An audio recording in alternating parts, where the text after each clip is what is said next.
What up, everyone? Pat Mayo here. Audio only today, even on the YouTube channel. It's me and Davis, another Coronacast coming at you. So 25% of the audience will really hate this show, but other people tend to really like it. So we continue to do it. All it is me and Davis just kind of catching up as pals and seeing what's going on where he's at, what's going on where I am. We got some life news. We talked about like the Suez Canal, high-speed rail, NFTs, all the normal stuff that just randomly we speculate about but don't actually know anything about, then have to Wikipedia as we go through. It's one of those type of shows. So please smash the like button to the episode, interact with it in some way, and please join the newsletter for Mayo Media Network. A ton of Masters stuff coming out. It was nice to get a palate cleanser before doing 8 straight days of Masters content, which is coming up on the docket on the Pat Mayo Experience audio podcast. If you're listening to this on the audio podcast, on the Pat Mayo Experience, could you please leave a rating and review? If you leave your Twitter handle or email address, you're in a draw for $100.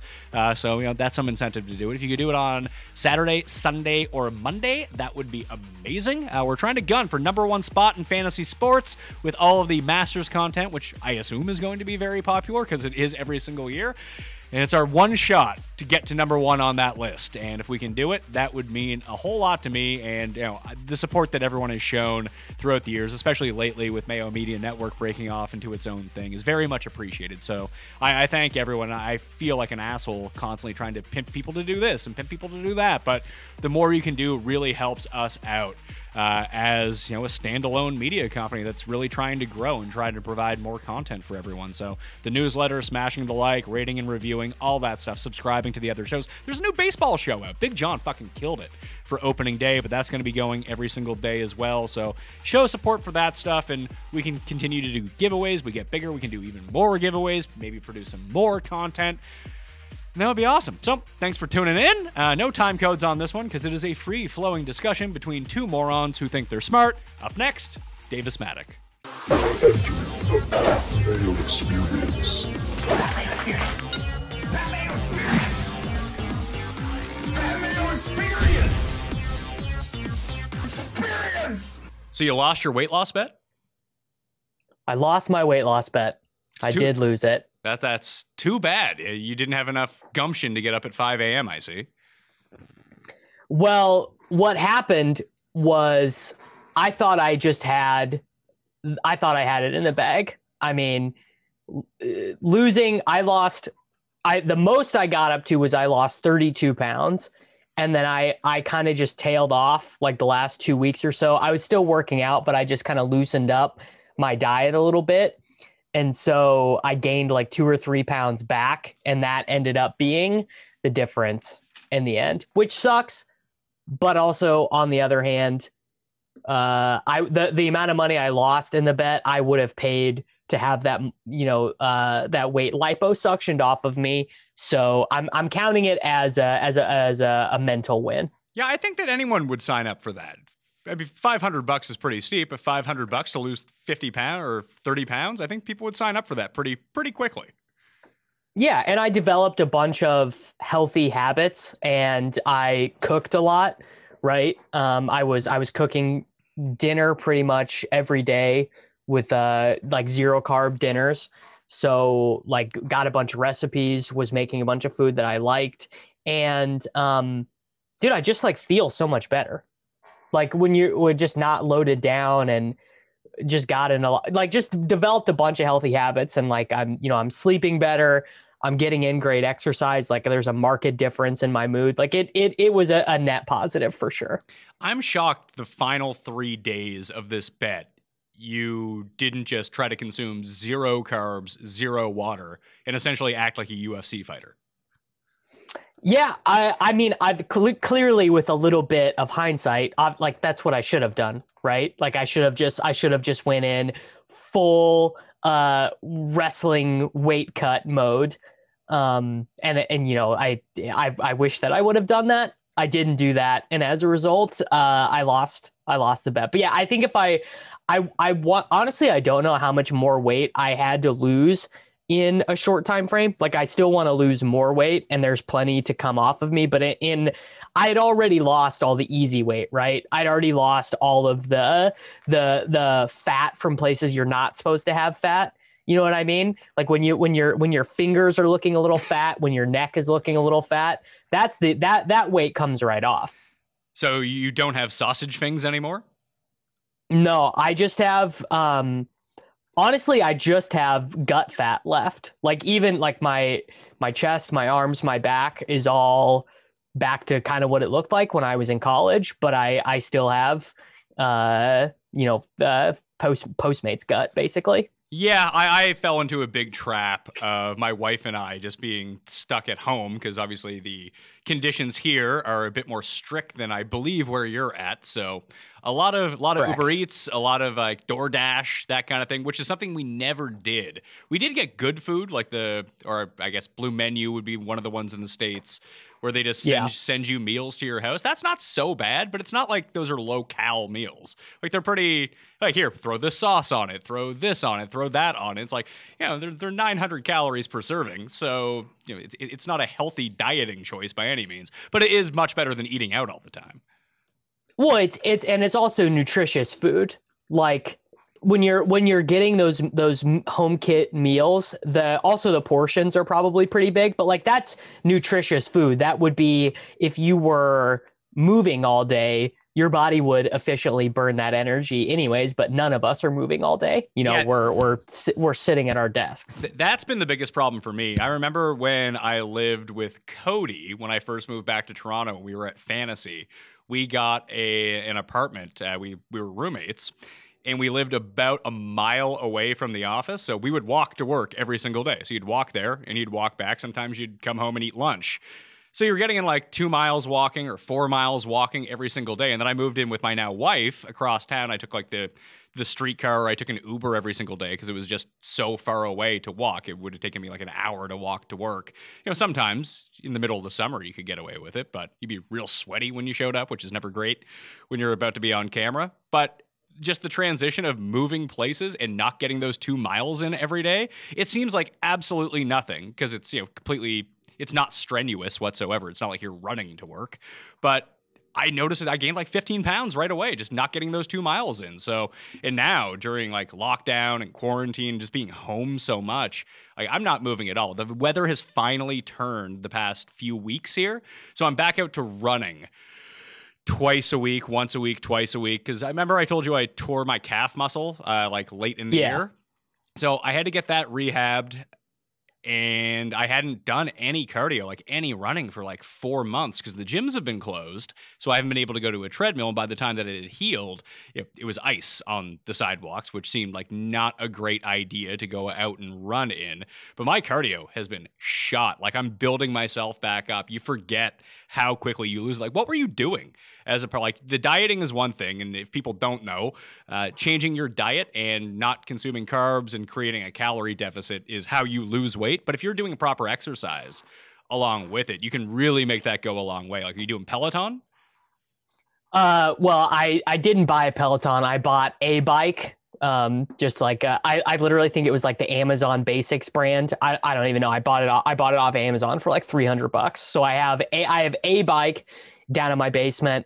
I have 10, 15, and 20 pound free weights. I have some kettlebells, and I have like a medicine ball, and I would do squats, push-ups, sit-ups, and the Nike training app actually I like that has a bunch of free workouts that you can do. You don't have to pay for anything, and it's just like, do this for 30 seconds, do this for 30 seconds, rest for 10 seconds, do this for 30 seconds, which is pretty cool. Nice that it's free.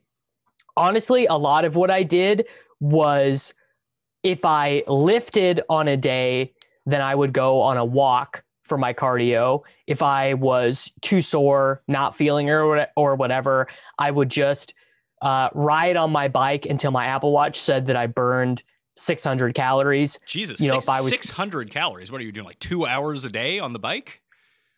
Well, no, it would be most of the time it would be about an hour. Sometimes if I was really dragging ass, it would be like an hour and a half. If I was going slower, I would read on the bike. Also, I have a tablet reader, the Amazon Paperwhite, and I would just go downstairs and read on the bike and just be down there for an hour. hour and a half. I would watch sports on the bike too. Like if there was a good like midweek soccer game, I would go take the iPad down there, just watch the whole game, 90 minutes, sit down there for 2 hours, get 1,000 calories burned. But mostly I just got in a minimum of 60 minutes of exercise every single day, regardless, whether it be walking, whether it be biking, whether it be lifting weights, just 60 minutes every day, no excuses. So for me, I've basically just been lifting this entire time because that's all I really have access to. So it's really I don't want to get, I want to get like muscular, obviously, and like try to increase my gains in that sort of way. But when you're not doing any cardio, it really comes down to your diet to make sure that you don't get like real bloaty and big. Like you'll gain muscle, but you'll also gain fat at the same time. And I was like, well, I only have so many shirts. It's hard to buy new shirts. And I have these like sport coats that I have to wear on the show, and if all of a sudden like I can't fit into them anymore, that's really problematic for me. So I've actually been I have this one green blazer that I try to wear for the Masters every single year, and I think I might be too big for it now. I just can't fit into it because they only had one size, and I bought it off Amazon, so it's not like it was like fit properly. You'd be shocked at how hard it is to find like the Masters green blazer. So I found one a few years ago, and it's tiny. So I'm gonna see if I can fit into it for the upcoming Masters content, which I'm not looking forward to. I am looking forward to the content, not looking forward to fitting in that jacket. Yeah, that's actually one of the funniest things for me has been I was basically wearing the same 10 shirts and the same, 5 pairs of shorts and 5 pairs of sweatpants. And now all the clothes that I have fit me again, which is nice because you don't really want to have to buy fat clothes. Right. That's really what you're trying to avoid is you don't want to buy the XL sweatpants, the extra, the large t-shirts. You'd really like to be able to just stay in one consistent wardrobe. And my stuff was definitely fitting tight back in November and December. So it's been nice to be able to go back and wear all the shit that I was wearing when I was in college. Do you think that you learned any lessons for next football season because of this, so you don't just balloon up? Because it happened to me the first 2 years when I covered football full time. Like I put everything to the side. I was so invested into putting out content and doing research that I just felt too tired to do anything. I really you're eating at like 3 o'clock in the morning because you're up at that time. You're not exercising. You're not sleeping well. That eventually I figured it out over time. Like I need to allocate like half an hour a day to go for an elliptical, something, just to kind of, and it actually helps out the content too, because you feel better, you have a bit more energy, and then like you don't, like, it's not so much like the weight that you put on, it's like the lack of energy that comes with putting on the weight that I found really troubling to me. Well, yeah, and you're just going to be way less efficient if you feel like shit. You're going to sleep worse. You're going to be groggy when you wake up. You're going to not be focused when you're working because you're just like not centered. You just are not in a good state of mind. So I think what I did learn was I just gotta get 30 minutes a day. Doesn't matter how busy I am. Doesn't matter how many podcast recordings. Doesn't matter if I got 5 hours of sleep or whatever. You just gotta log off. You gotta not stare at a screen or put a podcast in or whatever. Not be answering emails, not be in Slack, not be in Discord, and just get your heart rate up above 120, 130 for half an hour. I mean, preferably 60 minutes, but 30 minutes if you really can't spare that extra amount of time. And I think that is a huge reward. But because concurrently during this same bet, I was also in a reading and a meditation bet with Peter Overzet. So it was kind of habit stacking a little bit. Did you lose that one too? No, that was a draw. We both missed one day. I missed one day of meditation and Peter missed one day of reading. So that was that, and it ended on the same day, and we both drew. Well, I saw like Hodge was doing one because I mean, there's something to it because posting like your workout stuff on like social media is super fucking lame. But at the same time, if I was doing one of these bets, I would do it too to keep myself accountable because I would just be doing it for myself at that point. So I kind of get where he's at. But like I mean, brag on his part potentially, but he's like crushing it, waking up at like 5 a.m. every morning, just getting at it. I've never been able to do that. Like I'm not someone who can wake up at 6 a.m. and go work out. I'm an afternoon workout guy. No, one time I went, my girlfriend is a morning person. And one time back when we lived in Kansas City pre-COVID, I woke up and went to the gym with her at 4 a.m., maybe a little bit later, maybe it was 4:30. And it was the worst, most miserable workout experience of my life. I was totally zombified the whole time. And I just felt tired and out of it for the rest of the day. Cause for me, working out, and I bet you're like this too, it's a wind down thing. Like when I'm done, I want to be tired. I want to be, ready to eat, ready to read or play video games or watch a movie and hang out for the rest of the night. Like I'm not trying to do it and then go about my day. I want to be exhausted at the end of it. Working out in the morning sucks. Well, I don't exactly have that same sort of mentality. Like I like to work out probably between like 11 a.m. and 2 p.m. throughout the day. Like that would be my optimal time, somewhere in that window to go do it. So I work in the morning and get everything done. Like I'll take care of the kids in the morning when I'm up, get them off to school, get them fed, everything like that. And then I'll go to work, either film a show, do some writing, whatever it is. Then I go to the gym. And I'm with you that I like to be exhausted by the time I leave the gym, but I don't find that makes me tired for the rest of the day. If anything, I feel like I get energy afterwards. Then I go back to work and I have like another good 5 hours of like, all right, let's go right now. And I think that we benefit a lot because of the jobs that we have a flexible enough schedule where you can really, whatever you feel like is your optimal time to go do something, whether it be going to the gym, whether it be having lunch with people, going to the bank, running errands, whatever it might be, that we do have a bit more flexibility than a lot of people do in their jobs. Yeah. And I have certain things every week that I have to be there for. Like I got to be at my computer at X, Y, and Z time. Oh, but that huge chunk. You have meetings? Gross. Yeah, I know. It's gross. But like that's a part of the Pat Mayo and the Mayo Media Network way is I kind of expect everyone to be available 24/7. I never have meetings and I never really call upon people. Yeah. So, I mean, that is, which is GTO for some people. And that is how a huge chunk of my life has been, where it's been, you don't have to be here at this time, but things have to be done by this date or by this time of day, which leaves a lot of flexibility. I mean, I still have more flexibility than 98% of working people in life, which is great because it allows a little bit of, allows a lot of day-to-day flexibility and I can do this from 10 to 11, or I can do this from 1 to 2 or whatever if I want, as long as I come back and get this thing done or that thing done. That is the biggest thing that you hit on, was it has to be done by X. As long as it's done by X, I really don't care when you do it. Just make sure that it's done. Yeah.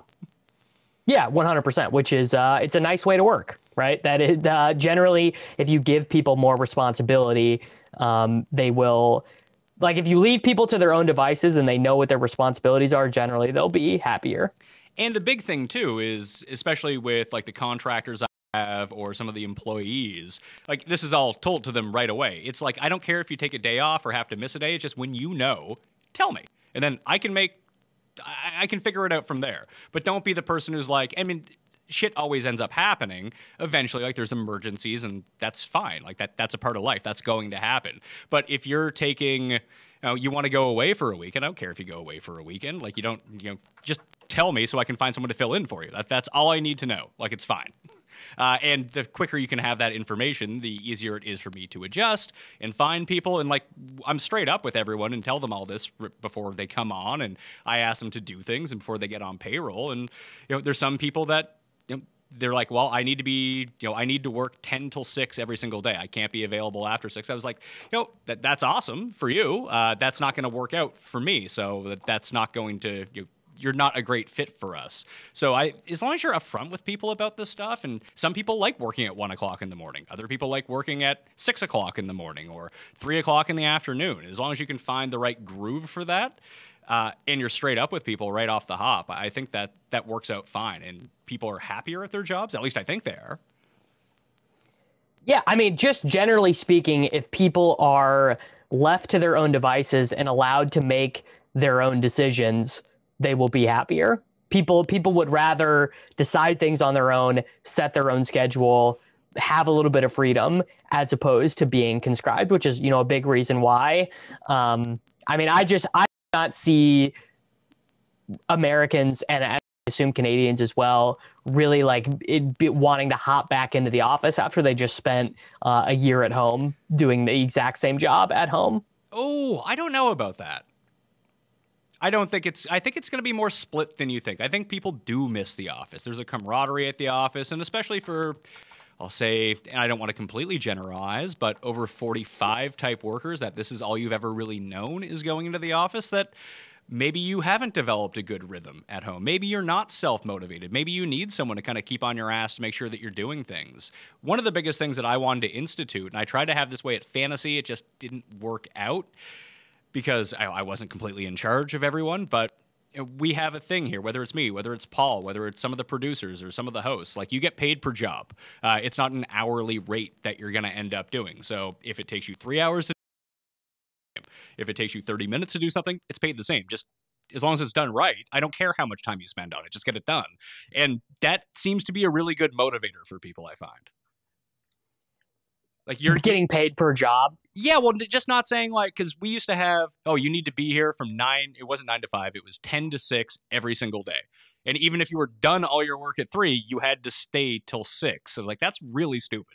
And people are going to start resenting this, and it's going to take them longer to do everything because they want to make it look like they're actually doing something. I feel like people from working from home, at least over the past year or so, businesses have understood that, not everyone needs to work 8 hours a day. Sometimes you need to work 12 hours a day. Other days you need to work 3 hours. It really depends on the amount of work. Like, why bog people down and make people stay in a place when there's actually nothing to do?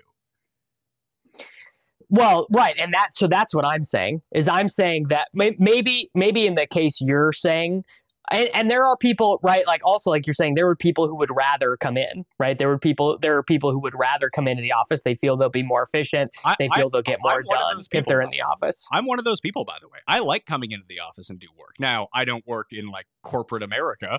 I work in a little dingy studio with one other person, and it's just sort of, if I have to write, there's no distractions here. When I'm at home, there are distractions. Like, my wife is home. We have 2 little kids at home. Oh, my youngest son took his first steps last night. Wow. Yeah. Big day. Big days. 10 Big months. day. 10 months old. He's just walking around now. It's unsafe for him. So we need to reset everything up. Is that terrifying for you when the kid starts taking first steps? The step is actually pretty good. He started to climb on everything, was able to climb up on the couch and get over some of we would just put an ottoman in front of something. It's he can't climb over it. He's good to go. Now we actually have to put up real fences, but it's a problem because our other son, who's just over 2, he can kind of navigate around. He's fine. He's not falling off stuff. But if we put up a gate, the bigger one can't get out of where he's allowed to go out. But if we put up something smaller, the little baby will now get over it. So it's a striking balance. I'm actually moving. I finally, if people are longtime listeners of the Coronacast, they've heard me bitching about moving for 2 years. I finally bought a house and I'm moving in a month. So you're going to the Canadian boonies, right? Essentially so, yeah, leaving the big city where there's constant lockdowns and no one can do anything. We actually re-entered lockdown today as the third wave picks itself back up and the ICU is just jammed in Toronto. Yeah, we are. You and I were talking. We're never going to get the vaccine. We're going to be like the last. I actually. So I've made a bunch of different appointments, and that I 3 different times, and it just for whatever not eligible. Full up, whatever. I have not been able to get it. I feel hopeful. I think I have an appointment on Tuesday, and I feel hopeful about being able to go and get it. But we'll see. I'm quite envious of the vaccine rollout that America has had, especially versus what we've experienced up here. I can't even make an appointment to go do anything. Just people my age are not eligible. It's been so slow, so disorganized, and there's enough vaccines to get all these people done. It's just, I don't know no one seems to know what the problem is. Like my grandma just got one. She's 84. Like she just got one last week. Like they've had vaccines available for like a month and a half now, and she just got hers. The rollout up here has been horrendous, especially in Toronto in the province of Ontario. So I'm actually going to move when I get back to Nova Scotia. I'll probably end up with a vaccine quicker than if I had stayed here where there are far more vaccines. But I would say that I wouldn't even be eligible for one based on my age and my health status, probably until August, September. And if I move back to Nova Scotia, even though I'd be a new resident, they're trying to get everyone done in the province as quickly as possible, that I probably get one in like mid-May, mid-June, something like that. Yeah. I mean, so how it's working in the States is it's kind of done on like, there's a very like a trust basis. Like if you show up to the appointment, you're assumed to be one of the people that are eligible. Now, Pat, one of the things that makes you eligible in the United States is if you were a smoker in the past for, Nice. Over a certain period of time. So that is what that's what I've been putting on all my appointments. Like it says like, do you fit any of these conditions, like immunocompromised, COPD or whatever? And I just put other that would make me in we're in tier 2 now here in Missouri. And if they ask, I'm going to be like, yeah, I smoked. So therefore I'm eligible. I mean, obviously I'm pretty far down on the list, but I also live in a state where a bunch of people don't even want the vaccine. I live in one of the dumbest states in the union. So many of the people here don't even want the vaccine. I've heard a lot, like my uncle lives in California. He got his already. He's like 44 years old. And the way that he got his is his friend was at like the CVS and texted him like, hey, they have one vaccine left. If you want it, get down here. Yeah. Like, I would be all for that here. Free for all. Let's go. I'll get there. I'll go get my vaccine. I just want to get it so I can get this. Everyone's so fucking sick of this, and I am as well.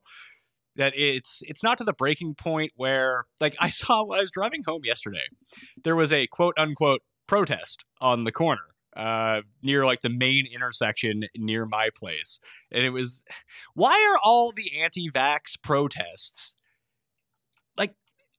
Anti-vax needs to rebrand itself, I think, if they want to be taken more seriously by a larger population, that these people would be like, oh my God, you take a look at them and like, I am not listening to anything that these people say. They look insane.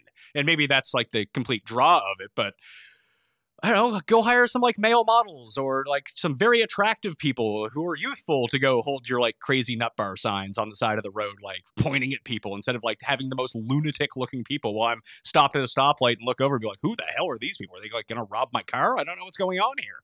Like they just look crazy.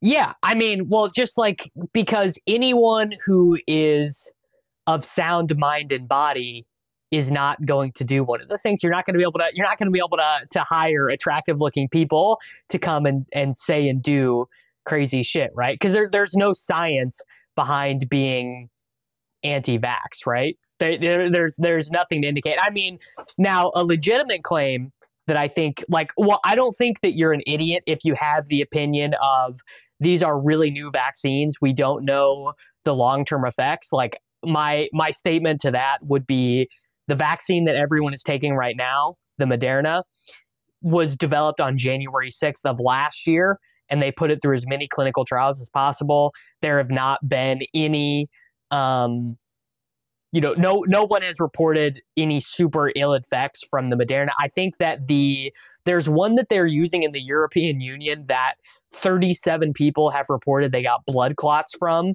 And so some of the European Union countries stopped using it. But by and large, there's just no scientific argument whatsoever that people should not take vaccines.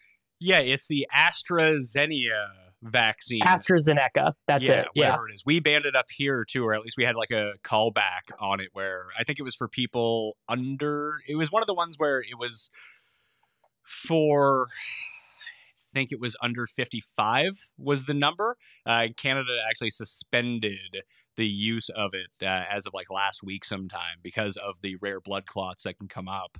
It's both I mean, it's a PR nightmare and sheds a very poor light on vaccines overall for the coronavirus. If you do have this one that even if it is in a very rare case or they don't know exactly why it would be linked, like it probably is best to get it off. Although I'd probably still go take that one, to be perfectly honest with you. 100%. If someone came to my door, yeah, someone came to my door right now and said there's a 0.1% chance you get a blood clot and a 99% chance that this is a good vaccine against the coronavirus, stick it in my arm. Stick 2 of them in my arm. I want it.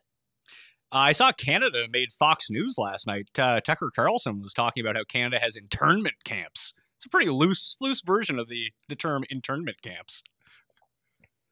Is that true? I like what is he even referring to? When you return from out of country in Canada, there are certain like well-known regulations. Like the government doesn't want anyone to travel internationally because they don't want anyone to bring back any of these like various strains that, I mean, that's been the problem in Toronto right now, is that this mutation of the virus is like, it's been more impactful on people, as the new studies have shown. Like, ICU per, COVID case is up like 60% and hospitalizations are up like 120% with people who have contracted this new version of coronavirus. And the only way that people are getting it is because people are coming from outside of Canada and bringing it in. Like, that's the main reason, like the eastern part of Canada has had its bubble this entire time. It's had a 2-week quarantine period every time you go there. And they've been open the entire time because they don't have any cases because people aren't leaving and then people aren't bringing it in. If you do go in, like when I move, I have to quarantine for 2 weeks. No questions asked. It sucks. I don't want to do it, but them's the rules. And you know what the rules are going in. So if you travel internationally in Canada and come back, you need a negative test to get on the flight to come back. And then at your own expense, you have to be put into a state-run facility, as it's been called. It's a hotel near the airport because no one is using hotels. They've done a deal with these hotels near the airport. It has to be within like 10 kilometers of the airport that you have to go stay in. You have to pass 2 negative tests and then you can go home. But you have to go there and it's at your own expense. But this is all known before you leave. So if you leave, this is what you end up coming back to. But this is lost on some people. I believe it's the same rules like New Zealand has and Australia has. And to be perfectly honest with you, there are certain people who are like, the government can't tell me to do this, and they just walk out of the airport and no one arrests them. It's sort of like an honor system thing. It's really bizarre. Yeah, I mean, it's Canada, right? Right? It's Canada. No one's going to arrest you. No one's shooting you coming out of the airport. These are not American police. They're not just going to shoot you and then ask questions later. I mean, the right wing American Party is having a tough time right now, and they're going to get their just desserts in 2022 because the Democrats are fucking everything up and just making a total mess. But they are the Republican Party in the American states right now is doing the equivalent of tweeting through it. So they're lashing out at whatever they can get. Speaking of tweeting through it, do you miss Trump on Twitter at all? Because I kind of do. No, I don't. You get to observe it from the outside, but we have to live it every day. And Joe Biden sucks ass. He's doing very little of what he said he was going to do. The filibuster is a joke. The Senate Democrats are total losers and cowards with no spines. But it is very nice to realize that there is at least a human being making the decisions as it pertains to the country, and not just someone who I never felt comfortable with Trump having the nuclear football, Yeah, but Trump, although he's a crazy person, throughout the entire course of his presidency, like he had been pretty much like the least hawkish president ever. No, I mean Biden has already been more of a hawk than Trump was, right? Biden 1 month into his administration has already, bombed Syria. But and honestly, like I just feel the anger and the hatred levels in America, I feel has gone down a little bit. And maybe that's my sheltered lib corner, but it just feels everything feels a little bit lighter without old Don around. I do not miss his tweets at all. I just feel like there's certain things that if we bring him back, like there are certain events that we can have him tweet about. Like This isn't an original opinion. I saw someone actually tweet this out. Like, how great would it be to have Trump's solutions to that boat that's stuck in the Suez Canal? That would be entertaining to me. Like, I missed the humor that came along with the stuff that was, I mean, that is super significant to that region, obviously, in terms of trade. But to us in North America, it's like, what is going on with this fucking boat that they can't get rid of it? And, you know, Trump would have some sort of crazy solution to it. Like, dude, the Suez Canal thing, by the way, wild. I mean, first off, all the tweets were so good. But like, just to think that our world still ships goods around via gigantic boats, like, isn't that kind of crazy to think about? How would you propose that they do it? I don't know. I mean, it's just not something, it's not something I would ever think about until a giant boat got stuck in the Suez Canal. I mean, in your lib corner of the internet, do you guys have teleporters? Because that would really come in handy for situations like this. Otherwise, you probably have to use boats. Yeah, boats and railroads and everything are still critical parts of the infrastructure of the world. And these are, 300-year-old inventions. You can't just put everything on a FedEx plane. Some stuff is just too big. Like, how are you going to get cars? Yeah, some stuff is too big. Yeah. Do you guys have high-speed rail in Canada? No, we don't. There was talk about putting one in from, I think, Hamilton to Ottawa, or even Toronto to Montreal, which would be awesome, by the way. But it just feels like there's no money for like, there's no money at all anymore. I was talking to my friends with what I said would be the most unpopular idea of all time on like the internet, but like half the population would really love it. That if they just said, hey, here's the new vaccine rollout. You have to pay $2,000 to get a vaccine, or you can bid on the vaccine.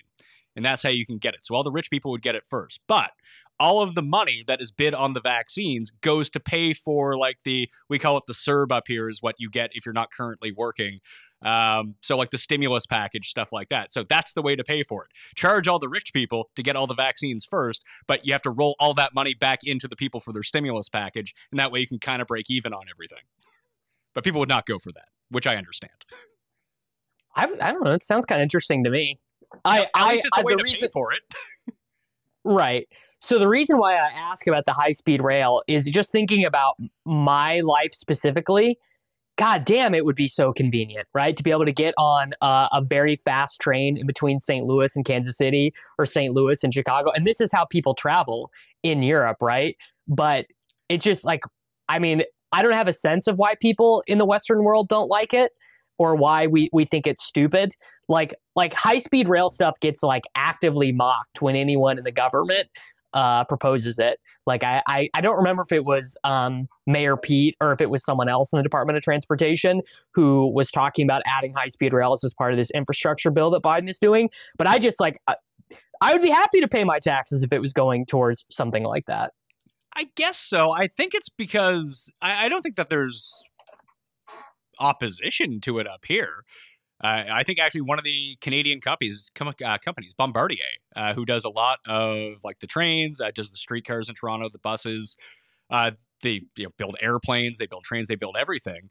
I think that they're actually one of the ones that actually provides a lot of the stuff for high-speed rail. So I don't think that we're against it up here. It just, there would only be so many spots, and Canada's so big that like Toronto to Montreal is really the only one that makes sense. Like what's going to go Vancouver to Calgary? Like that's so far away. Like I was yeah, I think in Canada it's different because your guys' cities are so far away. Yeah, like the two closest major cities would be Montreal and Toronto. It's a 4.5-hour drive if you're speeding. But Ottawa is in between them. That's why Ottawa is the capital, because it's in between Toronto and Montreal. That's how it ended up getting picked. But like I was talking to a friend he's from abroad. He's lived in Toronto for the past like 6-7 years. Now he's moving actually. He's moving too. He's moving back to Europe. And I asked him, I was like, did you ever make it to Vancouver? He's like, no. Because Vancouver's a fucking 5.5-hour flight from Toronto. Like it's really far away. Yeah, that would be like me going to Los Angeles, basically. Yes. Which is it's basically the same from crazy. New York to LA is kind of the same thing. We're in the middle of the country. Right. Yeah. Which is, I guess the high speed rail doesn't solve that problem, but I don't know. I just know that it's something that really is appealing to me, and they do it in Europe, and I wish that that was available here. And that's an infrastructure project that obviously it would create jobs. Obviously, it would stimulate the economy as it was intended, but it would also allow travel to people who don't do a lot of traveling. Right? It's a lot cheaper to travel by rail than it is to buy a car or whatever or fly. True, although it seems like flights have really gone in the tank. I just bought some tickets back to Nova Scotia, much cheaper than normal, too. I was able to get a business class ticket for the price of a normal ticket. I was like, this is fantastic. Let's do this. We have to strap the kids into their car seats on the plane, so being away from as many people as possible seemed like the right move for a one-way ticket. I do think that the issue is like something like you said, between Kansas City and St. Louis. Like, how many people are really making that trip on a daily basis? Is it a lot? I don't know. Like, is it worth it to have that? Because you can't build it on the premise that, oh, this is going to encourage more people to go back and forth. Like, if people aren't already going back and forth, they probably don't have to. Thus, they probably just won't. Yeah, that's true. I know the reason why the Kansas City St. Louis one is like one that has been proposed is because Elon Musk was talking about building the first Hyperloop there, and because the available land is easier because there's less there's one big-ish city in between St. Louis and Kansas City, but it's kind of like an ideal spot for the Hyperloop, which is like the high-speed rail on crack cocaine. You might as well stick with the high-speed rail to start off with before you start getting hyper about the entire thing. It's probably a good test spot, too, if you were going to do it to see if it actually works, because how far away are the two cities? Like, how much ground do you have to cover there? It's like a 4-hour drive, so Okay. I don't know. Let's see, Kansas City to St. Louis miles, 247 miles. Okay. Yeah. Like, it's also really hard to procure all the land that goes with it. Like, one of the main reasons, I think it was the Keystone Pipeline, the one that was going to go down from Canada into the U.S., which actually, I mean, a lot of people were really against it, although it seemed like a really good idea in terms of, especially in, like, people just don't like the idea of oil, so they don't think about it. But if you're moving the oil anyway, let's say, and they're moving them through pipes that are 40 years old at this point, it would actually be beneficial to the environment to update all of this stuff and put in more environmental friendly stuff that's not going to break down and spill oil, make it more efficient in terms of power. But a lot of the big reason that they weren't able to do it is because it had to cross native land, and the government wasn't willing to pay the price that the natives were asking to cross their land and this sort of thing. Like, the government wanted it for free, and the natives were like, go fuck yourself. You can pay us this much, and that's going to be, at least that's my understanding of it, of why it couldn't get done. So they were just like, I know. And then I think Biden was against it, so then it kind of got scrapped to begin with. But it didn't seem like people were super against it up here. I think, like, in theory, you hear oil pipeline, people are just inherently against that if you're a certain type of person. But I don't think they really thought about what that would actually mean, because it's not like oil stopped production and isn't being shipped. This would just be a faster way to do it and a more efficient way to do it, thus probably a more environmentally friendly way to do it too, wouldn't you think? Yeah, I mean, I just don't know enough, right? Like, I don't know enough about the particulars. That raises my favorite thing my favorite thought exercise these days. I did a podcast on this book, Radical Markets, with one of the authors, Glenn Whale, and they have I mean, everyone listening to this should read the book. It's the best book on economics you'll read in your entire life. But the idea is that basically everything in the world has a price, and if someone is willing to pay the price for land, for your car, for your house, for whatever, if someone meets that price, you have to sell it, and you are incentivized to price things accurately because of the tax that you will be charged as a result of the valuation of the thing. And that conflict wouldn't exist in that world. I suppose that's true.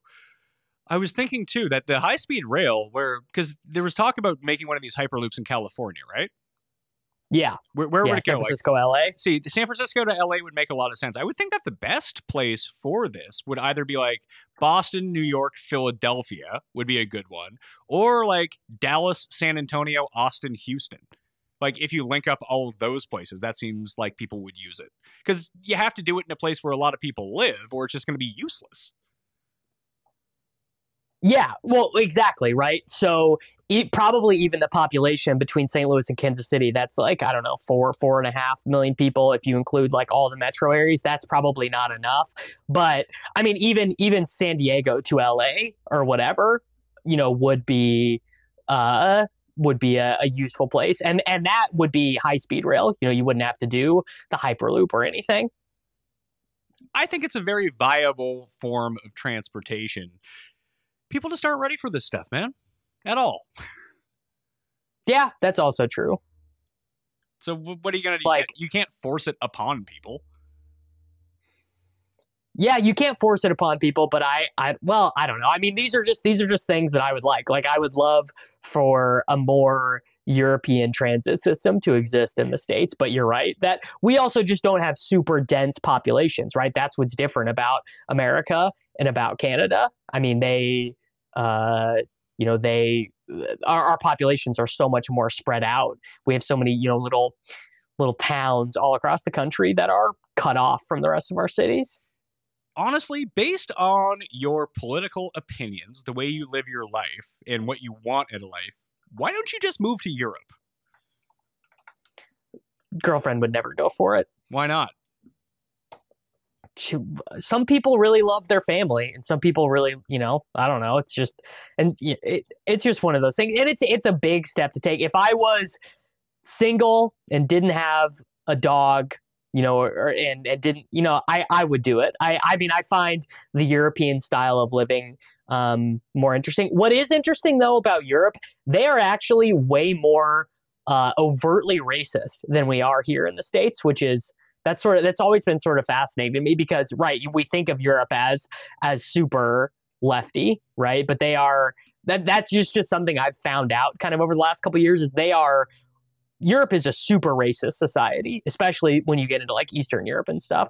It's kind of everywhere. Like, I mean, it's hard to paint that broad of a stroke because like there was anti-Muslim stuff going on in the Netherlands because so many people from Turkey, when they were going to join the EU, ended up just immigrating because you can go anywhere you want if you're inside the European Union. I mean, that was one of the big things about Brexit when it came down to it, that these workers were coming in. It's a lot like the issues that people have with the Mexican border, that people are coming in, taking these jobs, and it was actually, I don't know if it was actually impacting people there or not, but it was at least perceived by a certain segment of people to be impacting them. And yeah, they're just out front with it. Like, here we go. Yeah. So yeah, Brexit is basically just a racist thing of being like, we don't want Turkish people in our country because Turkish refugees are spread all throughout the European Union and people hate them, right? People just hate these Turkish immigrants basically. And when Turkey was allowed into the European Union, that meant that Turkish people could go to Germany, they could go to England, they could go to France, and people really don't like the Turks. Well, did Turkey actually ever get into the European Union? That could be wrong. I remember there was a vote. Maybe I'm wrong though. Early 2016 refugee deal between Turkey and the European Union was intended to accelerate negotiations. Negotiations have stalled. So it sounds like I'm wrong. It sounds like it was something that was on the table and then was never actually allowed through. Well, I think it really depends too on, I mean, I don't know enough about Brexit to call it like the most super racist thing. I think that's how a lot of left-wing people who wanted to be in the European Union actually phrased it, and they could be exactly right on that. I don't really know. But I do think, I mean, there's a lot of economic stuff to go along with it too. Like the UK was never in the Eurozone. They continued to keep their own currency this entire time. And it's really weird for them because they are isolated from the rest of Europe. They are an island. So if they felt like they could make, like, because I mean, after taking a very rudimentary European Union in college like 10 years ago, Yeah. There's just a lot of weird regulations, like standardized length of toothbrushes across all of the countries. Like, it's just a lot of bureaucracy that I could see why you wouldn't necessarily want to be a part of that if you were able to sustain yourself anyway. Now, for a lot of these other countries that are in the European Union, you could have something like Greece try to weigh down everyone in there, but then you have something like Germany in order to be able to prop it up. So it's a free trade that goes through it, but if Britain felt like they were economically better off by not being a part of the European Union, I guess I could see that. But the way it's always been framed to me is the way that you're explaining it to me too. But that's what I'm hearing from the media. But as you know, the media can be kind of crooked depending on what you're looking at. Yeah, and a lot of the news that I would get on the European Union stuff would be from The Economist, which is a pretty conservative British newspaper. So I'm probably getting these things in slanted terms as well. To go back to the OG point though, I like a lot of things about the way the European Union runs, but I also love a lot of things about living in the United States. Like I love I love the American Midwest, and I don't ever see myself, moving to either coast, wherever. It's very cheap to live here. Obviously, I live a pretty comfortable life here, which is great. I have friends here and everything, but certainly I am more politically aligned with the average, citizen of France or whatever than I would be from an average Midwestern American. It's a big thing too. Like you talk about the fast rail. I mean, so much business is done from country to country within the European Union that you would need these high-speed rails in order to get around. And stuff is super close. Like going from Berlin to Amsterdam on a high-speed rail, it's not going to take you all that long. And if you wanted to fly, it wouldn't be all that long either. I remember I flew from Berlin to Paris on my way to Morocco. It was an hour and a half flight or something like that. Everything's super close. But there's also a willingness to go in between countries. People speak these different languages.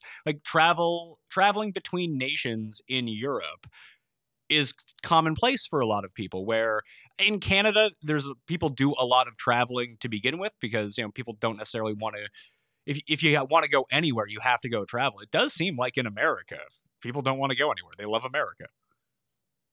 Yeah, that is true. I mean, people in the States, they like to travel to Latin American places. They like to go, on vacations to Aruba or beach resorts and stuff. But I would say a huge chunk of people in the States are not what I really want to do?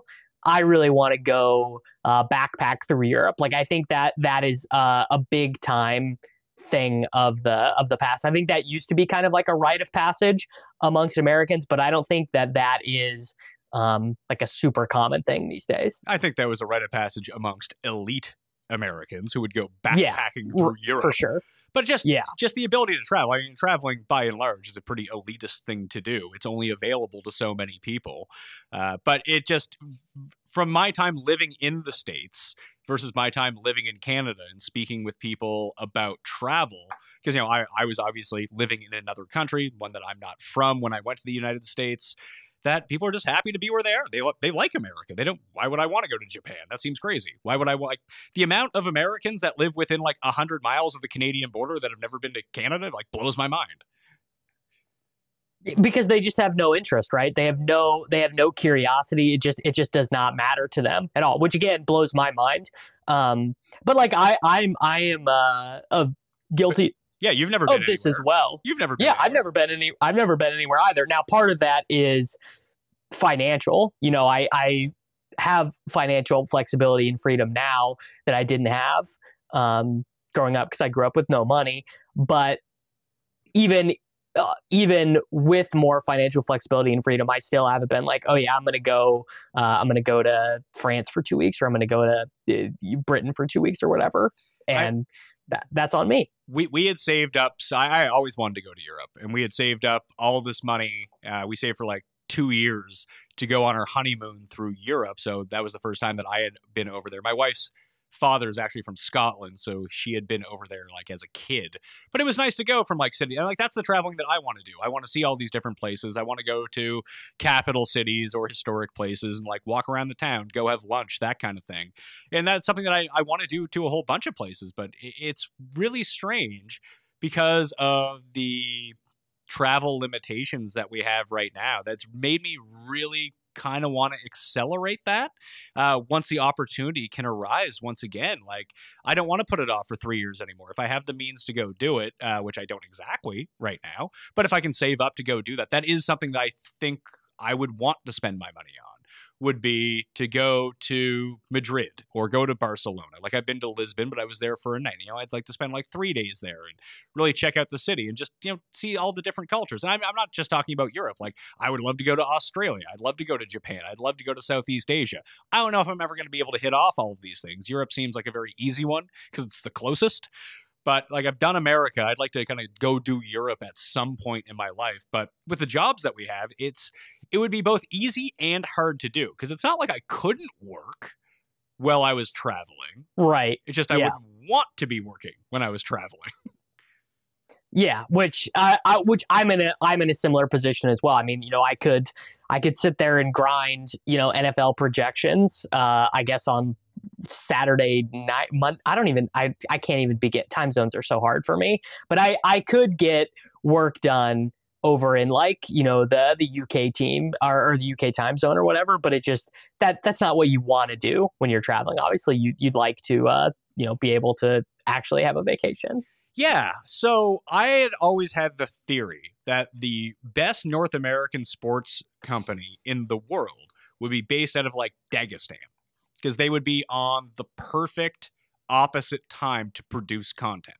So let's just say you moved ESPN, or not ESPN, because ESPN is so large and behemoth that it wouldn't need to do this. But if you're something like Mayo Media Network, let's say, and you want to be first to the scene with information at pressing times, if we just vaulted somewhere that was 12 hours ahead or 12 hours behind in terms of time zones, then you would be able to get all of your content done at like a normal time for you when all the games end. So if a baseball game ends at 2 o'clock Eastern time, 2 a.m. Eastern time, well, you can just produce that at 2 p.m. Eastern time, 12 hours ahead. You know what I mean? That you would just have it out right away, and it wouldn't be like, people don't like working at 2 a.m., especially like doing content, fresh content, and getting it turned around. But you could do it in the afternoon, hypothetically. I always thought that would be somewhat interesting. It'd be way cheaper to do it over there too. Well, there you go. I think that you've just solved it. I think that's where the Mayo Media Network should move, and you'll knock out your travel at the same time. You'll be able to hop on the high speed. I don't even know where Dagestan is. I think Dagestan is between like Kyrgyzstan, like northwest of Afghanistan, but below. It's like a former Soviet Union state, I think.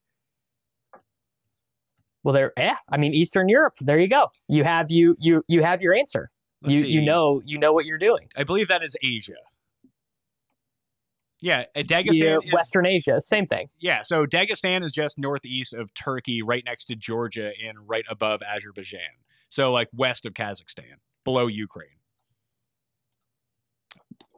There you go. I mean, get the wheels in motion, man. What are you doing? What are you waiting on? Yeah, it's on that like little ramp in between the Black Sea and the Caspian Sea for people trying to visualize it in their mind. Which I know. I don't know how many. I don't know how many people listening to the show are like, oh, I know right where the Caspian Sea is.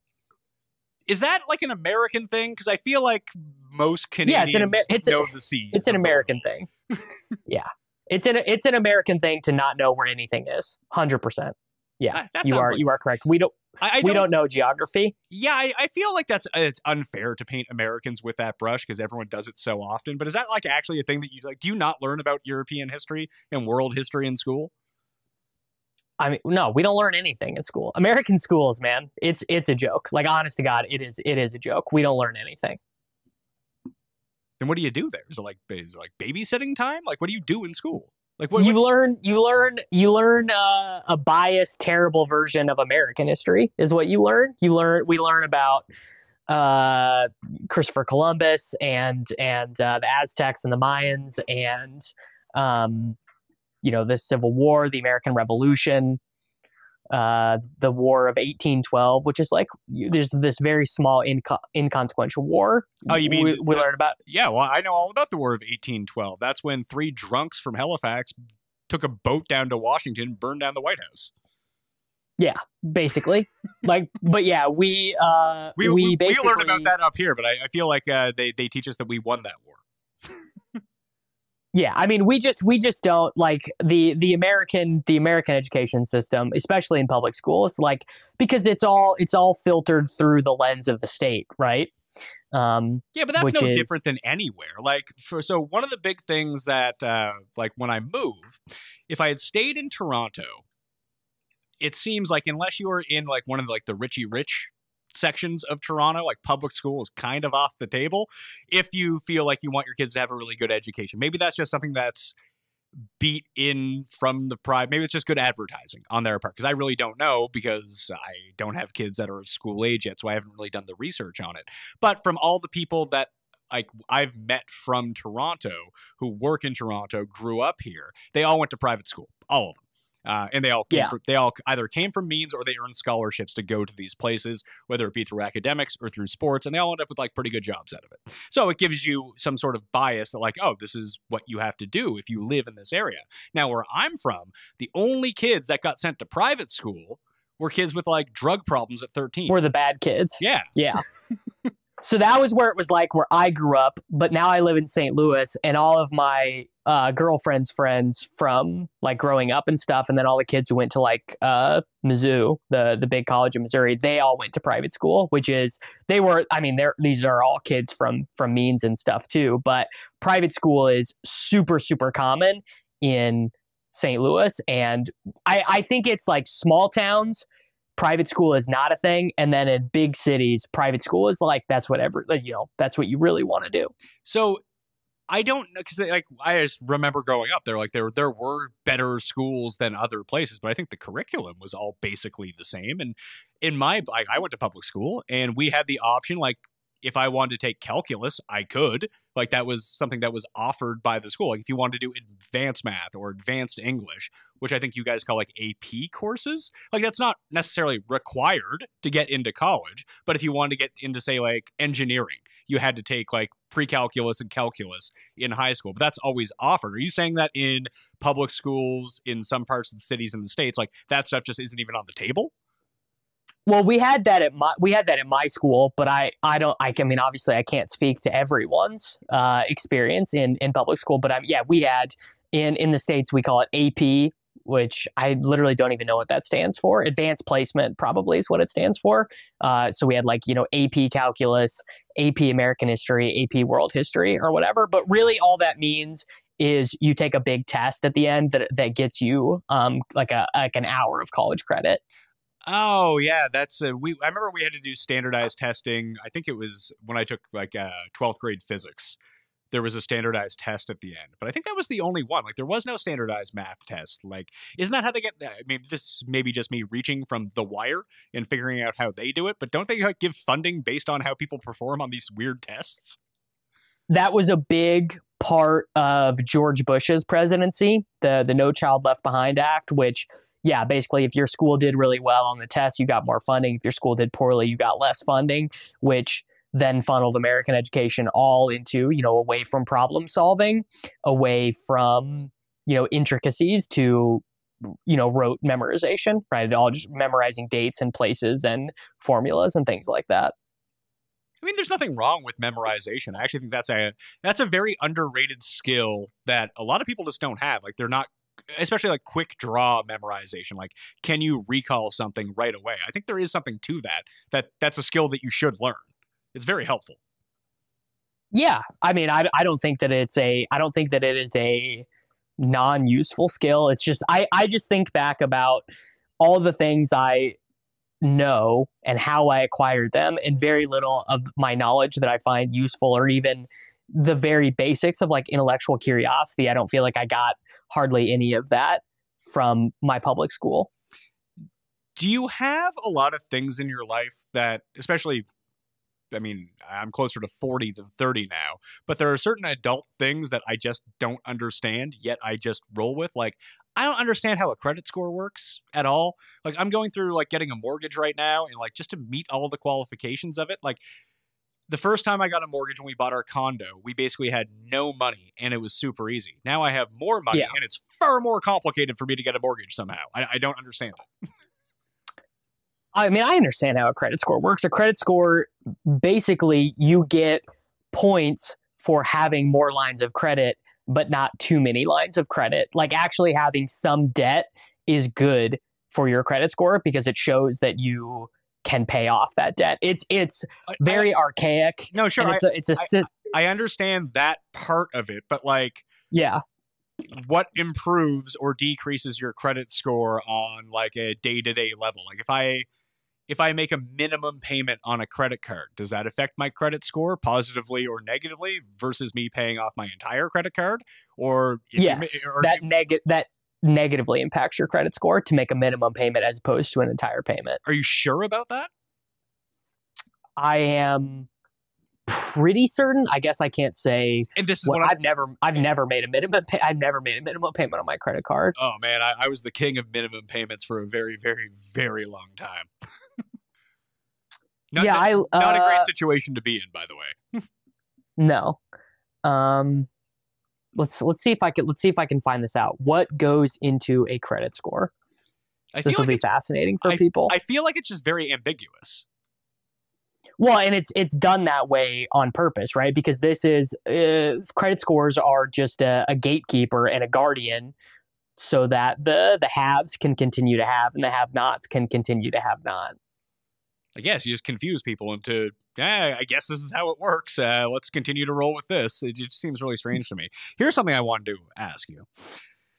So we're entering I guess, have you guys entered a third wave of COVID? Because that's what we're entering right now, and the numbers are going crazy again after a dip after January. But I was thinking about it as a part of my personal life and like how I react to information.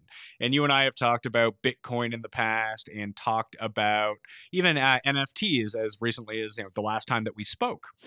But I feel like I am at a second and third wave of information as it comes to this stuff.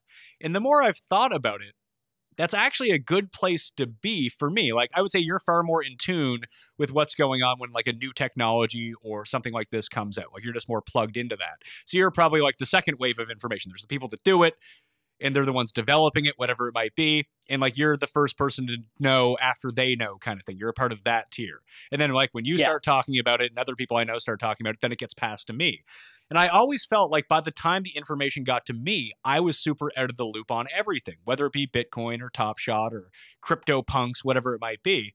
But then I was talking to other people about it, like in my day, I was talking to my wife about it, and I was talking to like my mom about some of this stuff. They're like, we have no fucking idea what you're talking about. I was like, oh, I'm actually like way ahead of like 98% of people on this. But I feel because of sort of the echo chamber that I'm in, I'm the guy who doesn't know what this is. Twitter. Yeah. So I feel like I've really missed out, and you were telling me to buy all this stuff at some point. I feel like I really missed out. I should have listened to you. Well, I mean, it is definitely not too late to buy Bitcoin. I am like, I in my personal life, my own investments, the way I am distributing my money, I am doing the actions of a bull on Top Shot, but there are people who are, more bullish on NFTs and Top Shots than me. Actually, if I was going to put all my money in one NFT, it would be CryptoPunks, but CryptoPunks are now so expensive that there's not really any way for like a commoner like me to get into CryptoPunks. But I mean, yeah, it's not too late to buy Bitcoin. There's still plenty of time left in human history to buy Bitcoin. Can you buy like fractional pieces of like different NFTs? Because I know that's what this company sponsored the show a little while ago. We did a whole show on it.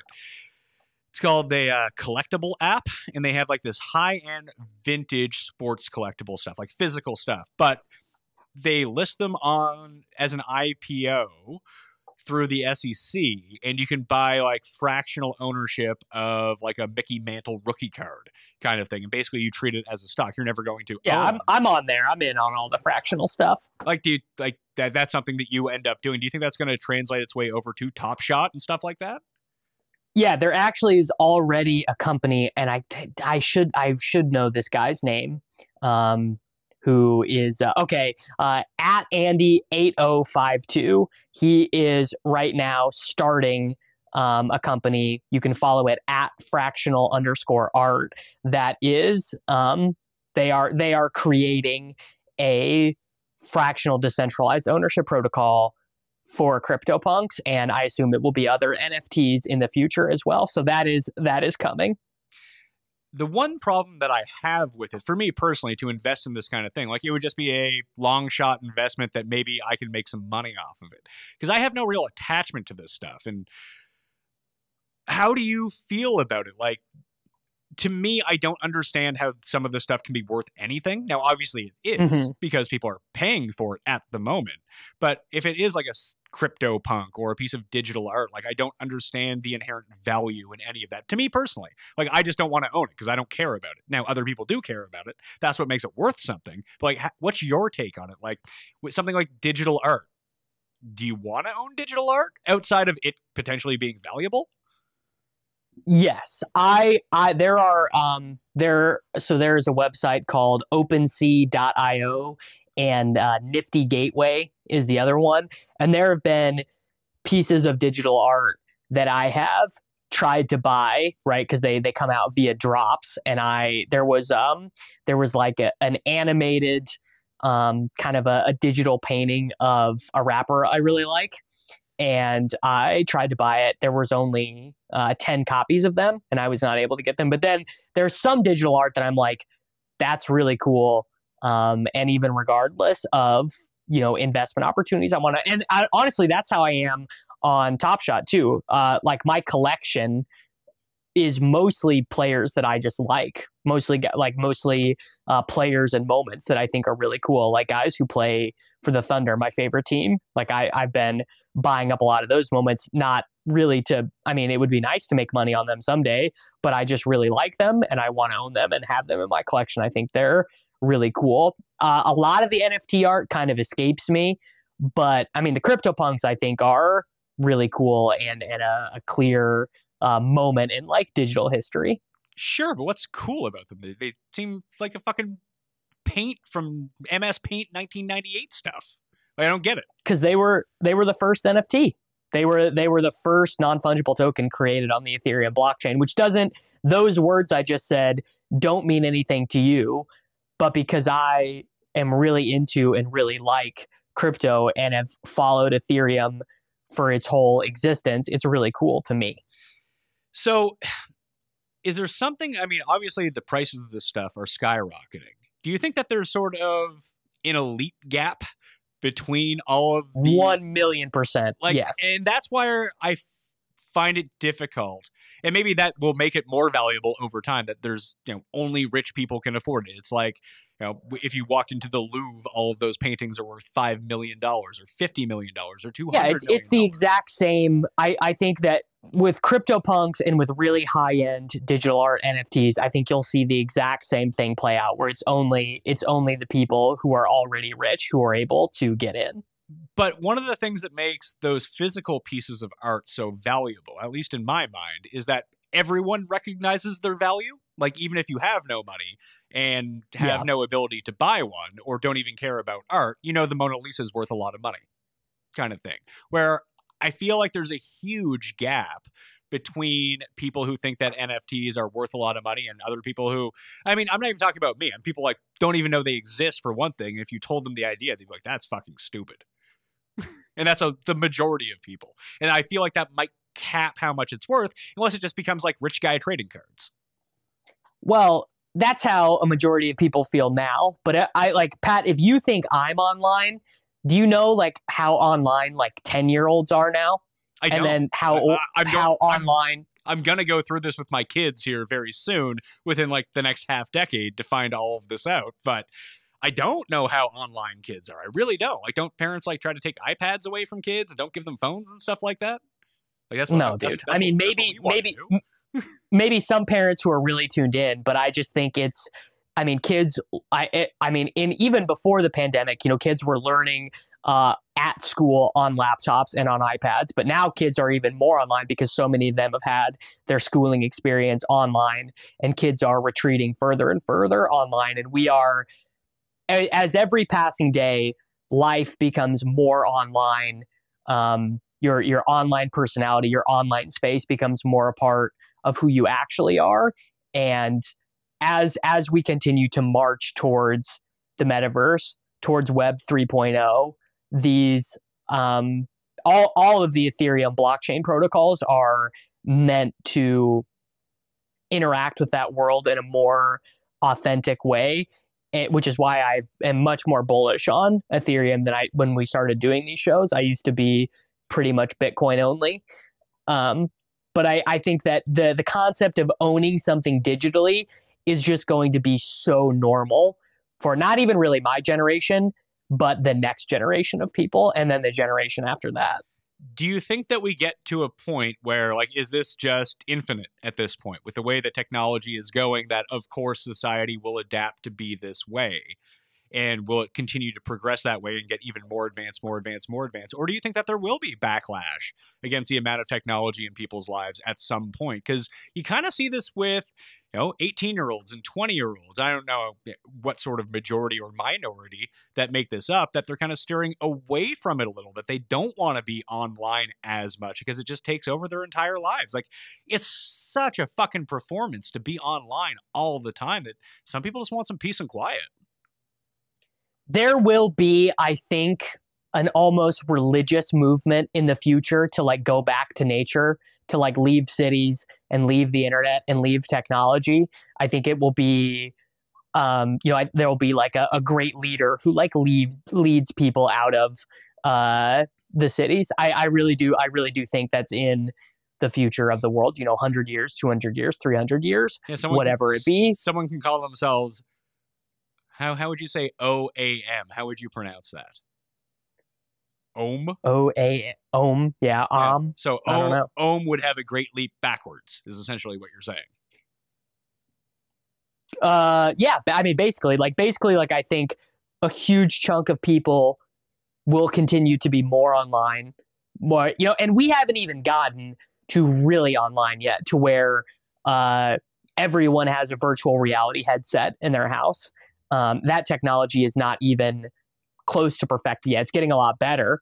For a long time, scientists and programmers were dealing with a problem where the motion inside the headsets was making people sick, and they seemed to have like feel disoriented. And they seem to have fixed that problem. It was something with like the rate of display inside of the headsets. But I think that we're heading more and more into a direction to where screens will just be like a natural extension of our body. And of course, some people will rebel against that. People rebel against everything, right? I mean, every generation has their beatniks, their hippies, the punks. In the 80s, it was, I don't even really know. In 90s, it was like grunge and rap music, and that was the counterculture. The counterculture will always exist, but the primary culture is clearly going in one direction. I did enjoy that in the 90s. The entire, like, your self-worth was like, yeah, man, you can't sell out. You need to be authentic. And then like 10 years later, from then till now, it's all been about selling out. Like, you can sell out as much as possible. Correct. This is great. Yeah, selling out is the culture now. And it's so easy to do. And I mean, that's where I think that it kind of gets tricky, because a lot of technology and keeping up with technology is, once again, something that is contributing largely to the wealth gap all over the world. That you're going to have these have countries that have the ability and the population to afford these things and get these things, and the parts of the world and parts of people in those countries that don't have the means to afford it will just fall farther and farther behind. And it will continue to create this giant gap. So I think that at its best, if everything was to go optimally, technology should be able to close that gap. But because of trying to, like, just think about trying to teach technology to students, for one thing, at a very low level so everyone can get on the same page. But we talked about the education system and how they can't get anything right. How are they going to get that right? And by the time they do get it right, it's going to be too far into the future. And I don't know what happens with that in between. Like, Trump could just be the tip of the iceberg with a lot of this stuff and how the real division in a lot of these places, because it's not just Trump in America. You've seen a rise of populist leaders who position themselves as far right, but that's only because people who have fallen behind either technology or education-wise or monetarily, they feel left out of the process. They would just want to hang on to anyone who's at least pretending to speak for them, because no one is. And I think that's going to be a real problem that we're going to have a reckoning with very, very soon. Yes. Yeah, you are 100% right. So I don't know what happens with that. Do you think enough people will, I'm just trying to think of it, like, is there enough people to say, like, hey, maybe we don't need to go into like the craziest thing around, but maybe we do need to scale back on technology a little bit, and maybe like your generation, which is basically the generation after mine. I think I'm like 7 or 8 years older than you. So a lot of myself is online, but I missed the only thing that really existed to me in high school, and even like first year university, freshman year, like Facebook just kind of started when I was in college, and we didn't have it in high school. We had like ICQ and MSN or AMI, that kind of thing. Basically chat services. I was still downloading stuff off fucking Napster while I was in senior year in high school. So if I was coming up right now from the time that I was in the 6th grade all the way through college and all of my life was online, I feel like eventually it'll flip back to people wanting some of that stuff to be more private. I just think that's a natural way for people to exist instead of being like, here's my entire fake online persona. I mean, I think that impulse can exist, and then you ask people to actually log off, and a lot of people will not. Well, does that make sense? It does. Well, it's very much the same as the socialism problem within the United States. You have all these lefties, yourself included, Davis. I don't know if you're like a primary, you're not the primary perpetrator of this, but like people can talk about socialist ideas all they want in a taxation system, and they're all good for it, but they actually actively do nothing to make this happen. They just want to make as much money as possible. They're all just capitalists and trying to get as much money for themselves right now. So when socialism comes in, they still have all their money and they're going to be okay. Yeah, I mean, I wish that the government would enforce the laws that it already has in place to tax the uber wealthy, people worth billions of dollars, hundreds of millions of dollars, and sponsor public works and have nationalized healthcare. Like I wish all of that existed. But at the same time, you're right. I like to live a comfortable lifestyle. I want to make money. And I do some good with the money that I earn, but obviously I could always do more. I could live a more authentic and culturally beneficial lifestyle and choose not to. Well, that's one of the primary reasons that a lot of the stuff that like the left wing, I don't want to say liberal, because I don't think that left wing and liberal are synonymous. I think that liberal is probably more of like a center left type of ideal. Liberals are like Nancy Pelosi. Leftists are like actually people who believe in leftist ideals. Yeah, like Joe Biden would be a liberal, at least in my understanding of what liberal is. But Bernie Sanders is not a liberal. Elizabeth Warren is not a liberal. They're just left wing. Yeah, they're leftists. Yeah, that's important to note that there is a difference. Yeah, I think so too. And most of the people, like as we've talked about a lot of the time, exist somewhere near the center. And the polarization people, both on the left and right, are just louder than everyone else because they care more. And the people in the middle are in the middle because they care less. Right, exactly. But my point being that you can have these grandiose ideas about, I mean, the rest of the like modern world has like nationalized healthcare, social healthcare. So it's kind of crazy that it doesn't exist in the States. But for whatever reason, people don't seem to be like super on board with it. But ideally, everyone seems to like the idea until you ask an individual to pay a little bit more. And they're like, fuck that. And I understand that. I get that. I completely understand being an individual. Like, why do I have to do more? Is everyone going to have to pay more? Like, there's so many follow-up questions because so many people just look out for themselves that I think it's going to be very hard to get any of this stuff through. Like you said, that Biden's been like a disaster so far. But the reason that he was elected was to not be Trump. Just be out of sight, out of mind. That's good enough. So that's a good point. When I say he's a disaster, I mean he's a disaster for what I wanted him to do. He is doing what a huge chunk of the people who voted for him to do, which is he is not Donald Trump. Do nothing. Just exactly. Stay there, be out of sight, be out of mind. I don't want to have to hear from the president every day about like crazy things. Just do whatever it is you have to do as little as possible. Don't fuck anything up and shut your fucking mouth is basically why people voted for him. Yeah, you're right. Well, so that's true.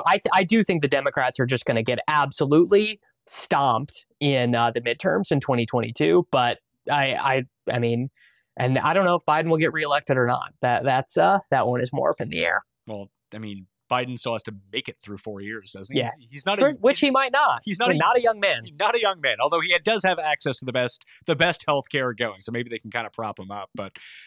Oh, that seems like I was looking at odds the other day on who like the next Republican nominee was going to be. It's like none of these people are. It's going to be some person we've never heard of who's just going. It's going to be Trump. It's just going to be Trump. It's not going to be Trump or one of his kids.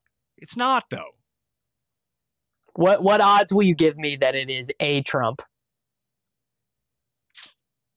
2-1. You give me plus 200 that it's a Trump. Yeah, if you want to bet that it's a Trump who is the official Republican Party nominee, not independent running, because they have the means to do so, elected through the primaries, being the Republican nominee in 2024. Yeah, I'd give you plus 200 if you want to take a Trump is one of those people.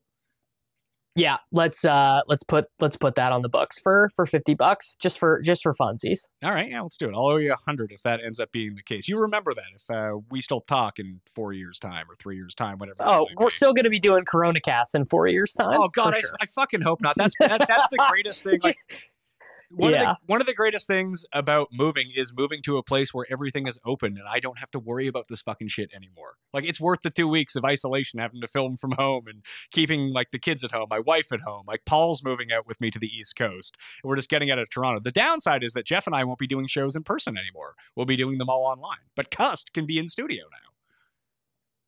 now. Perfect. We got what the people always wanted. Nah, but I don't think that people are gonna like that. Tim at home, lounging on his couch where you can never see him. I think there's a certain mystery to that people like. It's hard to say. The people, they'll be tuning in regardless. I hope so. I need people to continue to tune in and hit like buttons and subscribe to my newsletter and all that stuff. Being independent media, Davis, tougher than I thought. I wish you nothing but the best. I hope the Mayo Media Network takes over the world.